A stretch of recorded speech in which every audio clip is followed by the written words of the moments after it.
Welcome back to another episode of the Daily Crypto News. I am your host, Dusty BC, and let's get right into the crypto news of today. There is yet again a lot of stuff to cover, but one of the central questions that I get a ton of the time is it altcoin season? And oh boy, do I believe that it is altcoin season right now. If you look at the performance of most altcoins over the last couple of weeks, you'll notice one of the only ones that's kind of lacking over the last 3 months is XRP, which is unfortunate because I know a ton of you guys actually hold it. But look at this one, all right? Look at this meme. I don't always put my life savings at risk, but when I do, I bet on XRP. And I want to kind of know from you guys in the comment section down below, is this you? Have you bet a ridiculous amount of money on XRP, yes or no? I personally do hold a ton of XRP, but yeah, I still believe in it. I still believe in it. Having said that, we are giving away $100 worth of crypto the first time a video hits 1,500 likes within 24 hours. And all you have to do is make sure you press the like button, make sure you are subscribed, and make sure you comment something down below. Now, and if you're wondering what this index is all about, it basically mostly talks about how many cryptos are outperforming Bitcoin, which then again shows whether or not altcoins are performing better than Bitcoin is. It's quite logical, it's quite simple, and from the statistic here, you can see a lot of the coins that we've covered on the channel here are booming and still doing good. For example, I don't want to brag, all right? Please, guys, don't think that's what I'm trying to be here for. I'm just trying to show you guys something. Some of the coins which I've talked to you guys on the channel before. This one, all right, we actually did not really buy too much ourselves, just a tiny little bit. Luna, I've talked about for a couple of years now, which is pretty interesting. Matic, we told you guys that this one could get the listing, which it did. Pretty big boom. Engine, I've just been talking about piece by piece because of the NFT related connection. Doge, of course, everybody's been talking about Doge. AVAX, I actually bought AVAX purely because the staking is ridiculous, so that was pretty damn funny. And then again, it starts to kind of go a little bit less, like BNB, Uni, ADA, KSM, DOT, Sushi. Literally bought all of those. I have a ton of them. I have all of these coins, by the way, don't get me wrong, except for FTT. I don't think I have that one. No, I don't have any FTT, to be honest, but the rest of these coins I have. But it's just a pretty fun thing that I think almost any one of these we've actually talked about on the channel for a little while because they just all had some way, shape, or form in which they were supposed to or going to gain for, and that I think is pretty damn nice. However, another shocker is that over the last 90 days or so, Bitcoin even has done a 150% return.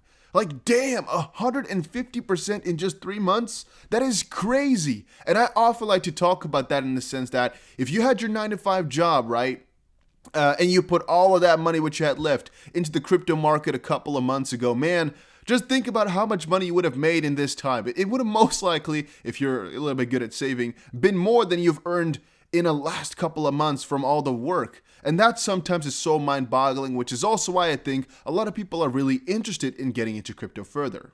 By the way, what this chart can also show people is that the higher it gets, the sooner we are to it being over. For example, I don't want to say that this is a resistance line because I don't think it really works that way. However, I do like to kind of look at these numbers. And one of the interesting things is that we either have a little bit more room to go for over the next couple of weeks or so. As again, you can see what was kind of happening here. Eventually, it fell back down. Or we'll actually get another sort of rejection, basically, where it just hits another couple of higher points and then falls back down before another cycle continues on.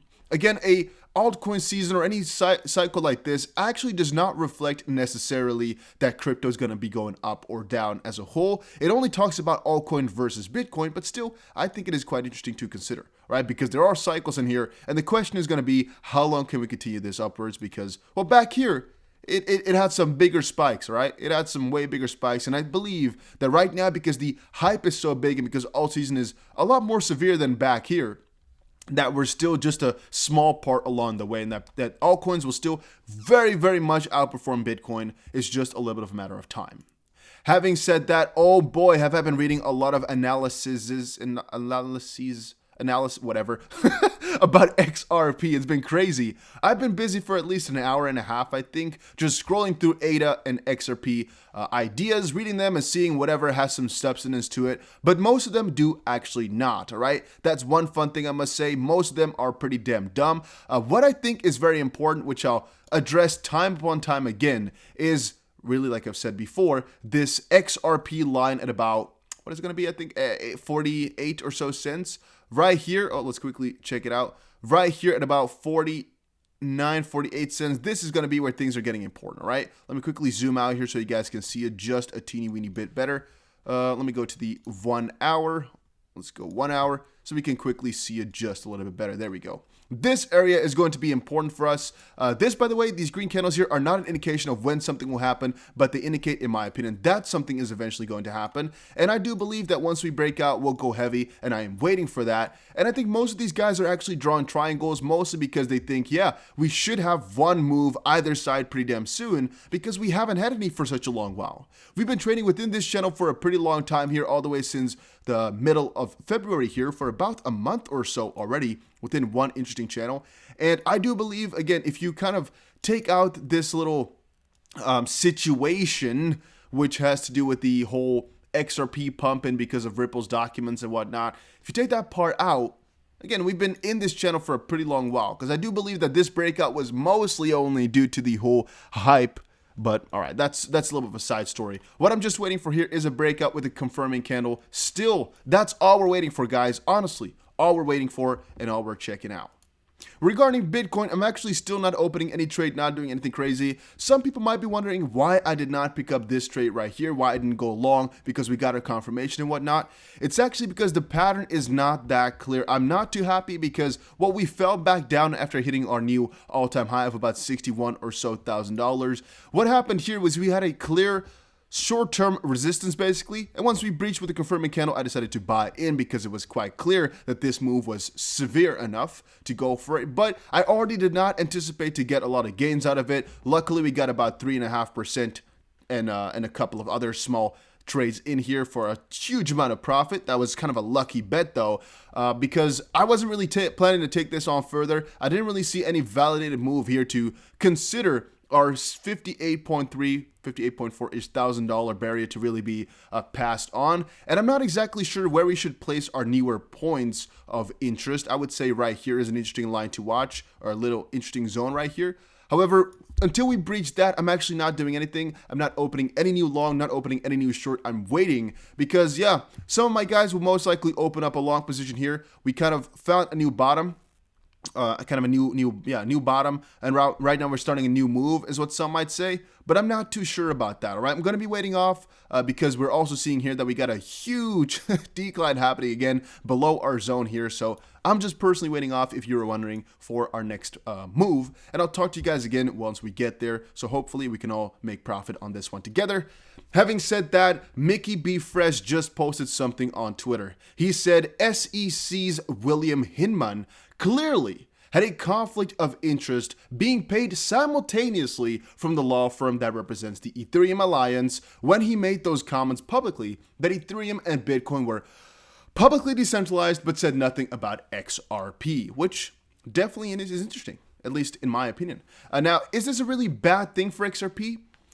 No. However, the question is, why did XRP get left out of the whole equation, and why did Ethereum get a very easy treatment? Now, once we noticed this, we saw, for example, Gary Gensler also state that most judgments were mostly made for Bitcoin, and Ethereum has kind of been caught up in everything, but not really, confirmed in most fronts. The whole treatment of Bitcoin was what it was all about, and Ethereum kind of got attached to it by luck, I would say, or manipulation, depending on how you view it.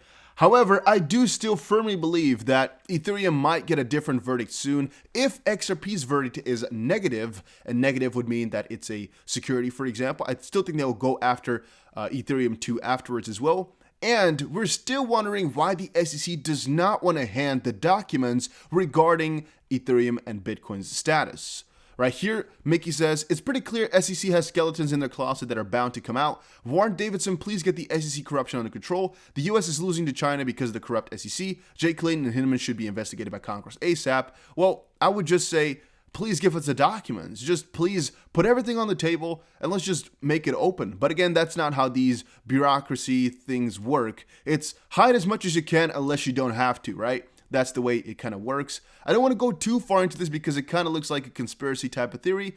However, you can read it for yourself here, as you can just quickly pause everything. And I think you already get the idea, though. All right, I think you already get the idea of what's going on here and what we are afraid of. It's that it's all being manipulated and it's all being kind of made into a game. Now, as a reply, an attorney called John Deaton said, Mr. Time is 100% right. Remember, Clayton stated repeatedly that the SEC would not provide comments on specific products or assets after giving clarity on Bitcoin and Ethereum. Like I said before, Brett Garlinghouse and Chris Larsen should agree to provide all financial records for the last 8 years on the condition that all SEC commissioners that voted to sue Ripple, along with Hinman, Gary Gensler, Clayton, and the law firms they belong to, and the SEC turns over all documents related to Bitcoin, Ethereum, and XRP. Make a formal offer in court and in the public domain, the SEC would never agree because I guarantee you that they will have some things, or they will have more things to hide than Brad and Chris, which is once more a thing that I'm really thinking about here quite often. It's like, what does the SEC have to hide in their documents? What's going on in the back end? But again, we will not know until it's all out there in the public, which it most likely never will. Because I don't think Ripple is going to do anything to fetch it in this lawsuit. I don't think it will work out. But hey, let's wait and let's see. Maybe it will still come to fruition. Then Ripple exploring ways to bring NFTs to the XRP ledger, says CTO David Swartz. Now, I got a couple of people asking me if I'm interested in building NFTs or what I'm doing regarding NFTs, what blah, blah, blah, blah, blah, blah. Guys, only thing you need to know, right, is there's a link down below to Unstoppable Domains. If you want to get into NFTs, get yourself one of those domains. Easiest freaking step in the world, right? It's not my thing. I have 24 of them, though. I bought a couple of them a long time ago, and I'm still holding them like never before, I guess. And I still recommend people to just get a couple of NFT domains if you're interested in NFTs and want to get involved. Another one is maybe potentially to buy Engine, because that's one of the most popular NFT tokens. It's still one thing you can do. However, this is regarding XRP and NFTs. I'm not that much a fan unless they really do it in a proper sense, and in a proper sense would mean that it really has any use for me. In my end, though, NFTs are going to cause so many problems and actually legitimize the space in a negative sense. Why am I saying that? Well, it's going to legitimize the space for kind of fraud and intellectual property systems or problems and all of that. That's eventually going to come towards it, especially for Ethereum. A lot of questions are going to be brought up, and I do think that's a negative thing. However, NFTs, non-fungible tokens, as an entity, basically, or a system, is not at all bad. It's actually a very good thing. The way that NFTs are being used right now, though, is going to have a ton of freaking copyright issues eventually, and that is what I'm a little bit afraid of, because bringing that to XRP is maybe adding freaking salt to the injury, just making it more and more worse. But we'll see, though. It's a good idea. And then Ripple hires top Uber executive. Uber CBO and Goldman Sachs veteran Brooks Entwistle has joined Ripple. Uber's former chief business officer, Brooke Entwistle, has joined Ripple to scale the blockchain company's operations in the Southeast Asia region. We already talked briefly earlier today that they were expanding over there, and yes, they are doing that like crazy. But Brooks just tweeted out, "Super pumped to share I've joined Ripple to lead and scale operations in Southeast Asia. A pivotal region that's accelerating payments innovation globally. Looking forward to leading this talented team to fuel the future of finance with RippleNet." And once more, I think I could just keep stating that I am very excited to see what they have to bring for all of us. Because honestly, guys, this will most likely, again, my own personal opinion, just keep getting bigger and bigger and bigger as time progresses. And as that goes on, or how should I say that? As that is kind of being shared with the people, basically, that this keeps getting bigger, I think more people will also start to believe that the US is not all that matters, because it's not only US, it's also literally every other place around the world. The only place, however, that XRP is having trouble is the US. Yet people are seeming to forget that it's not only them, and it's not the most important thing. It's only a very annoying process if they were to lose the lawsuit and just get another negative T over it. But in the end, is it the worst? No, definitely not. And I still think they will survive. Look at how many people have joined Ripple. Look at how they're operating everything. In the end, guys, the bigger question is going to be, are Brett Garlinghouse and Chris Larsen going to get screwed over? Yes or no? That's one thing. Because XRP, in the end of things, in my opinion, will not be considered to be a security. But again, that's just a theory, my theory. And that was it for today's video. If you enjoyed it, make sure you press the like button and subscribe. Go check out the links down below. For example, the NFT one or GSX, which is the first gold-backed crypto. The link will be down below. I personally bought a ton of that. And I'll see you guys again in another crypto video.